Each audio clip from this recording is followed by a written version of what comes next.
People, back in the Buff Daddy's kitchen today, and I'm doing a recipe inspired by Pineapple Shack.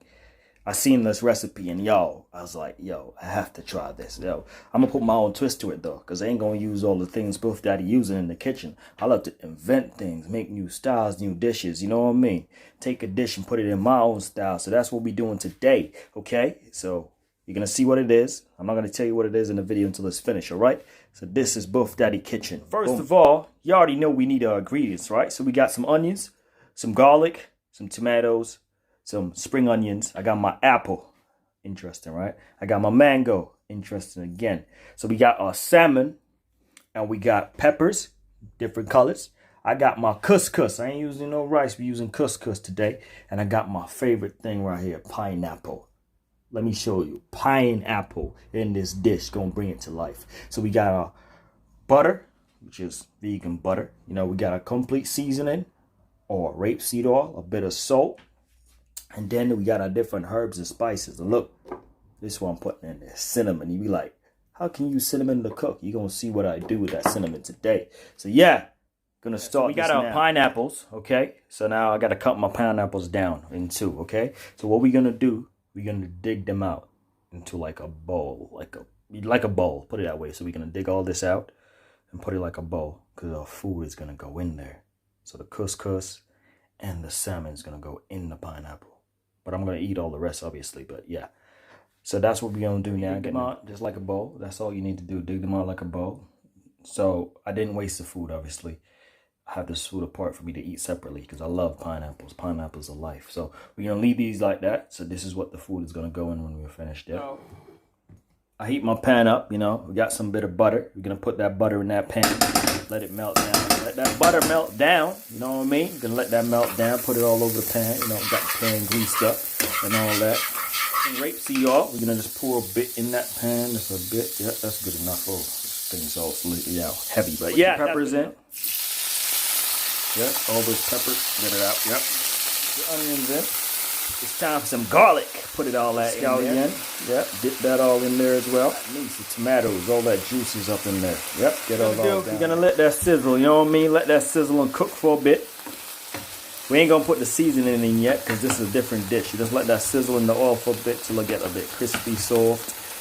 And then the next thing is to do is just to put our salmon. You gotta make sure you cut your salmon up in cubes. I took the skin off because I don't like the skin of the salmon. I'm not gonna lie, I don't like the skin of the salmon, so I just cut them up in cubes. And then when this is finished fried up, then we then dash the salmon in. Now we're gonna put the salmon in. So take the frying pan off the hot stove and put it on the other burner. Then we're gonna put all the salmon in there and then just mix it up with the peppers. We already mixed it up with the peppers and anything. Now we're gonna put it back on the stove. Yep, to let the salmon go ahead cook, okay? The salmon is cooking. You gotta keep stirring it up because you don't want it to burn too much, you know? I'm just trying to get it cooked properly, but not burn, if you understand what I mean. Next step, right? So y'all got all the pineapple food, but I'm not gonna put the food in there. I'm gonna put the pineapple juice in there. And we're gonna stir that all up in there to bring the flavor out while it cooks. While it's pineapple juice in there, we're just gonna let that simmer for a bit so the salmon can cook with the juice, so all the flavor is in. And then we're gonna put our herbs and all our spices. You gotta put your cinnamon in, not a lot. You don't want to overpower the meal, so we just put a bit of cinnamon in. That's about it. Just a bit drop in. Black pepper. Not too much, just a little bit. Not too much, just a bit, because you don't want to kill the flavor. Salt, like a drop in the table salt, because you don't want it to kill the flavor. Just a drop of table salt. That's about good. Bad boy, complete seasoning. We're gonna put some of that in there. Not too much, just a bit, you know. White wine in there, not too much to overpower it, just a bit of white wine. Okay, that's about good enough. Unless you're a rum drinker or a wine drinker, you can put a lot in there. Put your parsley in. That's a bit.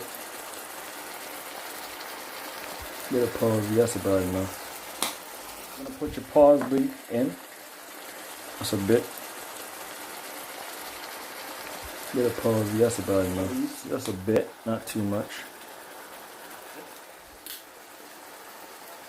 Yeah, that's enough. Thyme, okay? You need that thyme in there. Which is good for you. Oregano, just a bit. You don't want to put too much in there. All that seasoning and so forth up, okay? Just so it can entwine with the food. And we're gonna put that down on a slow fire and let the salmon go ahead cook, and then you're gonna taste it after to see if it's good enough for you. Now, after you cook the salmon and everything, you need to taste it. So now, I'll be honest with you.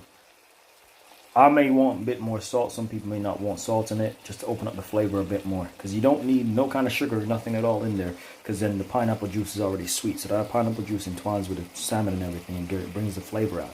So put a bit more salt to get more rich in flavor. That's finished. We're just going to leave it there to cool. Like cool right now. You don't want it too hot to go in that fruit bowl.